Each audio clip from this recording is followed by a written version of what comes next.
Defenders of the free market are often accused of being apologists for big business and shills for the corporate elite. Is this a fair charge? No and yes. Emphatically no, because corporate power and the free market are actually antithetical. Genuine competition is big business's worst nightmare. But also in all too many cases, yes, because although liberty and plutocracy cannot coexist, simultaneous advocacy of both is all too possible. First, the no. Corporations tend to fear competition, because competition exerts downward pressure on prices and upward pressure on salaries.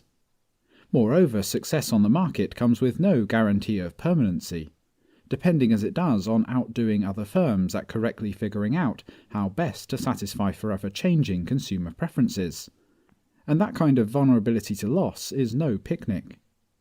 It is no surprise then that throughout US history, corporations have been overwhelmingly hostile to the free market. Indeed, most of the existing regulatory apparatus, including those regulations widely misperceived as restraints on corporate power, were vigorously supported, lobbied for, and in some cases even drafted by the corporate elite. Corporate power depends crucially on government intervention in the marketplace. This is obvious enough in the case of more overt forms of government favoritism, such as subsidies, bailouts, and other forms of corporate welfare, protectionist tariffs, explicit grants of monopoly privilege, and the seizing of private property for corporate use via eminent domain, as in Kelo versus New London. But these direct forms of pro-business intervention are supplemented by a swarm of indirect forms whose impact is arguably greater still. As I have written elsewhere, one especially useful service that the state can render the corporate elite is cartel enforcement. Price-fixing agreements are unstable on a free market, since while all parties to the agreement have a collective interest in seeing the agreement generally hold, each has an individual interest in breaking the agreement by underselling the other parties in order to win away their customers. And even if the cartel manages to maintain discipline over its own membership, the oligopolistic prices tend to attract new competitors into the market. Hence the advantage to business of state-enforced cartelization. Often this is done directly, but there are indirect ways too, such as imposing uniform quality standards that relieve firms from having to compete in quality.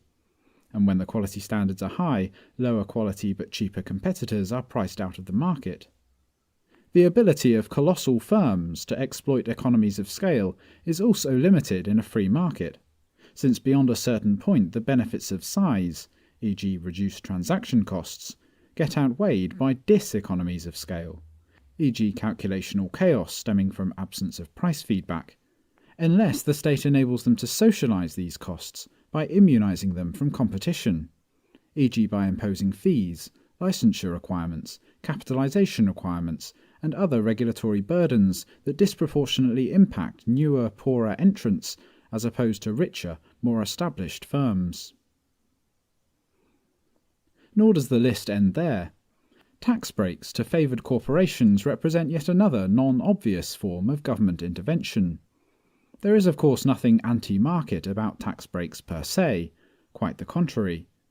But when a firm is exempted from taxes to which its competitors are subject, it becomes the beneficiary of state coercion directed against others, and to that extent owes its success to government intervention rather than market forces.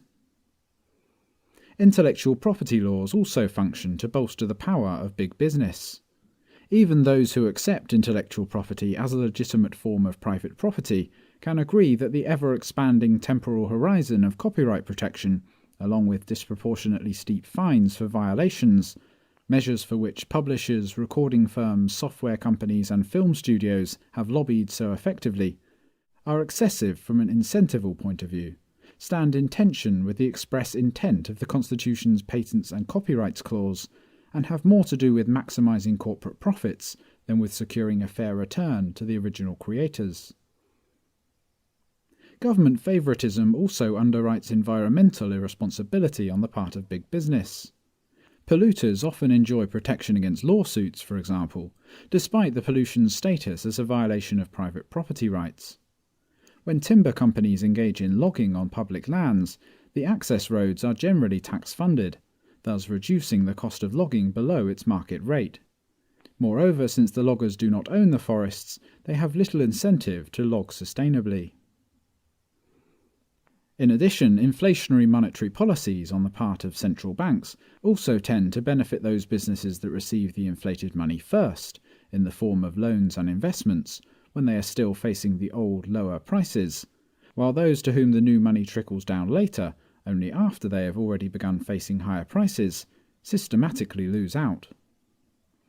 And of course, corporations have been frequent beneficiaries of US military interventions abroad, from the United Fruit Company in 1950s Guatemala to Halliburton in Iraq today. Vast corporate empires like Walmart are often hailed or condemned, depending on the speaker's perspective, as products of the free market. But not only is Walmart a direct beneficiary of, usually local, government intervention in the form of such measures as eminent domain and tax breaks, but it also reaps less obvious benefits from policies of wider application.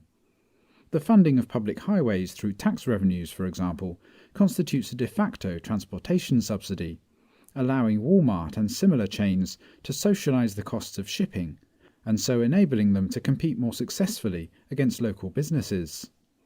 The low prices we enjoy at Walmart in our capacity as consumers are thus made possible in part by our having already indirectly subsidized Walmart's operating costs in our capacity as taxpayers. Walmart also keeps its costs low by paying low salaries, but what makes those low salaries possible is the absence of more lucrative alternatives for its employees, and that fact in turn owes much to government intervention. The existence of regulations, fees, licensure requirements, etc. does not affect all market participants equally. It's much easier for wealthy, well-established companies to jump through these hoops than it is for new firms just starting up. Hence, such regulations both decrease the number of employers bidding for employees' services, thus keeping salaries low, and make it harder for the less affluent to start enterprises of their own. Legal restrictions on labour organising also make it harder for such workers to organise collectively on their own behalf. I don't mean to suggest that Walmart and similar firms owe their success solely to governmental privilege.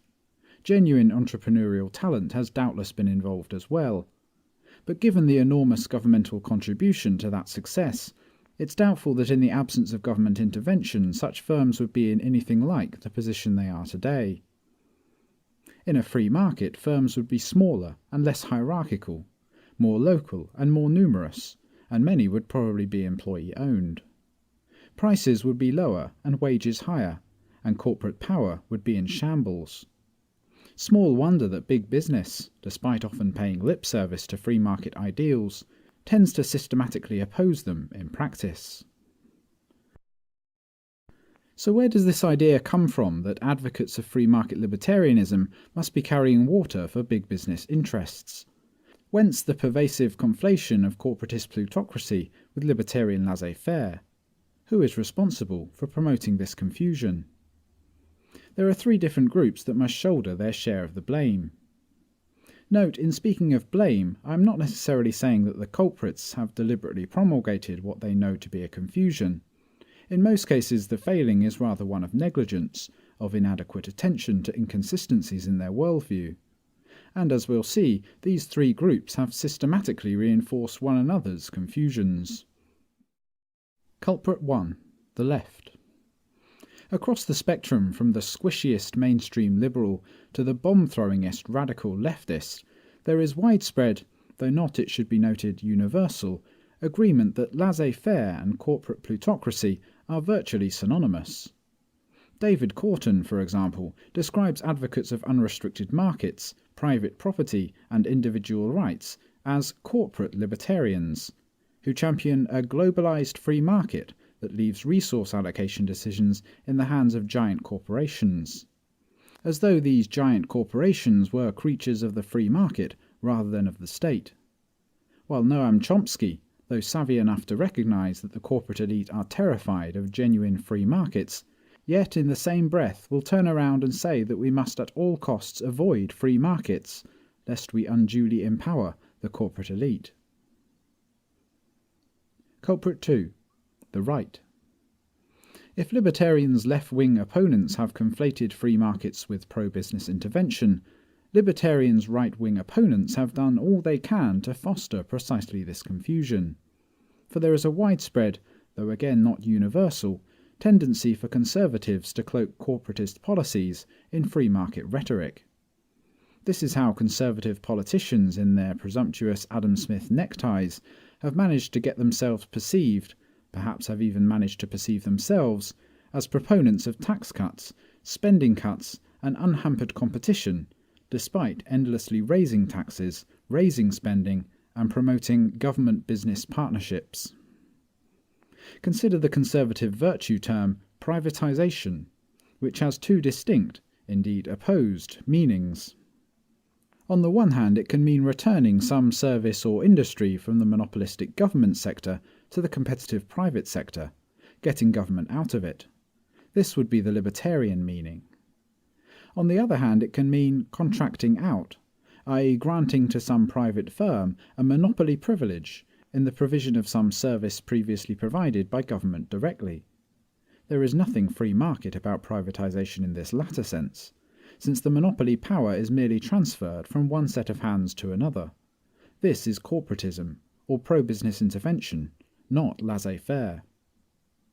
To be sure, there may be competition in the bidding for such monopoly contracts, but competition to establish a legal monopoly is no more genuine market competition than voting, one last time, to establish a dictator is genuine democracy. Of these two meanings, the corporatist meaning may actually be older, dating back to fascist economic policies in Nazi Germany. But it was the libertarian meaning that was primarily intended when the term, coined independently as the reverse of nationalization, first received widespread usage in recent decades. Yet conservatives have largely co-opted the term, turning it once again toward the corporatist sense. Similar concerns apply to that other conservative virtue term, deregulation. From a libertarian standpoint, deregulating should mean the removal of government directives and interventions from the sphere of voluntary exchange. But when a private entity is granted special governmental privileges, deregulating it amounts instead to an increase, not a decrease, in government intrusion into the economy. To take an example not exactly at random, if assurances of a tax-funded bailout lead banks to make riskier loans than they otherwise would, then the banks are being made freer to take risks with the money of unconsenting taxpayers. When conservatives advocate this kind of deregulation, they are wrapping redistribution and privilege in the language of economic freedom. When conservatives market their plutocratic schemes as free market policies, can we really blame liberals and leftists for conflating the two? Well, okay, yes we can. Still, it is a mitigating factor. Culprit 3. Libertarians themselves. Alas, libertarians are not innocent here, which is why the answer to my opening question, as to whether it's fair to charge libertarians with being apologists for big business, was no and yes, rather than a simple no. If libertarians are accused of carrying water for corporate interests, that may be at least in part because, well, they so often sound like that's just what they're doing. Though here, as above, there are plenty of honourable exceptions to this tendency. Consider libertarian icon Ayn Rand's description of big business as a persecuted minority, or the way libertarians defend our free market healthcare system against the alternative of socialized medicine, as though the healthcare system that prevails in the United States were the product of free competition rather than of systematic government intervention on behalf of insurance companies and the medical establishment at the expense of ordinary people. Or again, note the alacrity with which so many libertarians rush to defend Walmart and the like as heroic exemplars of the free market. Among such libertarians, criticisms of corporate power are routinely dismissed as anti-market ideology. Of course, such dismissiveness gets reinforced by the fact that many critics of corporate power are in the grip of anti-market ideology. Thus, when left-wing analysts complain about corporate libertarians, they are not merely confused. They're responding to a genuine tendency, even if they've to some extent misunderstood it. Kevin Carson has coined the term vulgar libertarianism for the tendency to treat the case for the free market as though it justified various unlovely features of actually existing corporatist society. I find it preferable to talk of vulgar libertarianism rather than of vulgar libertarians, because very few libertarians are consistently vulgar. Vulgar libertarianism is a tendency that can show up to varying degrees in thinkers who have many strong anti-corporatist tendencies also. Likewise, vulgar liberalism is Carson's term for the corresponding tendency to treat the undesirability of those features of actually existing corporatist society as though they constituted an objection to the free market. Both tendencies conflate free markets with corporatism, but draw opposite morals. As Murray Rothbard notes, both left and right have been persistently misled by the notion that intervention by the government is ipso facto leftish and anti-business. And if many leftists tend to see dubious corporate advocacy in libertarian pronouncements, even when it's not there, so likewise many libertarians tend not to see dubious corporate advocacy in libertarian pronouncements, even when it is there. There is an obvious tendency for vulgar libertarianism and vulgar liberalism to reinforce each other, as each takes at face value the conflation of plutocracy with free markets assumed by the other. This conflation in turn tends to bolster the power of the political establishment by rendering genuine libertarianism invisible. Those who are attracted to free markets are lured into supporting plutocracy, thus helping to prop up statism's right or corporatist wing. Those who are repelled by plutocracy are lured into opposing free markets, thus helping to prop up statism's left or social democratic wing. But as these two wings have more in common than not, the political establishment wins either way. The perception that libertarians are shills for big business thus has two bad effects. First, it tends to make it harder to attract converts to libertarianism, and so hinders its success. Second, those converts it does attract may end up reinforcing corporate power through their advocacy of a muddled version of the doctrine. In the 19th century, it was far more common than it is today for libertarians to see themselves as opponents of big business. The long 20th century alliance of libertarians with conservatives against the common enemy of state socialism probably had much to do with reorienting libertarian thought toward the right, and the brief rapprochement between libertarians and the left during the 1960s foundered when the New Left imploded. As a result, libertarians have been ill-placed to combat left-wing and right-wing conflation of markets with privilege, because they have not been entirely free of conflation themselves. Happily, the left/libertarian coalition is now beginning to re-emerge, and with it is emerging a new emphasis on the distinction between free markets and prevailing corporatism. In addition, many libertarians are beginning to rethink the way they present their views, and in particular their use of terminology. Take, for example, the word capitalism, which libertarians during the past century have tended to apply to the system they favour. As I've argued elsewhere, this term is somewhat problematic. Some use it to mean free markets, others to mean corporate privilege, and still others, perhaps the majority, to mean some confused amalgamation of the two. By capitalism, most people mean neither the free market simpliciter nor the prevailing neo-mercantilist system simpliciter. Rather, what most people mean by capitalism is this free market system that currently prevails in the Western world. In short, the term capitalism as generally used conceals an assumption that the prevailing system is a free market. And since the prevailing system is in fact one of government favoritism toward business, the ordinary use of the term carries with it the assumption that the free market is government favoritism toward business. Hence, clinging to the term capitalism may be one of the factors reinforcing the conflation of libertarianism with corporatist advocacy. In any case, if libertarianism advocacy is not to be misperceived, or worse yet correctly perceived, as pro-corporate apologetics, The antithetical relationship between free markets and corporate power must be continually highlighted.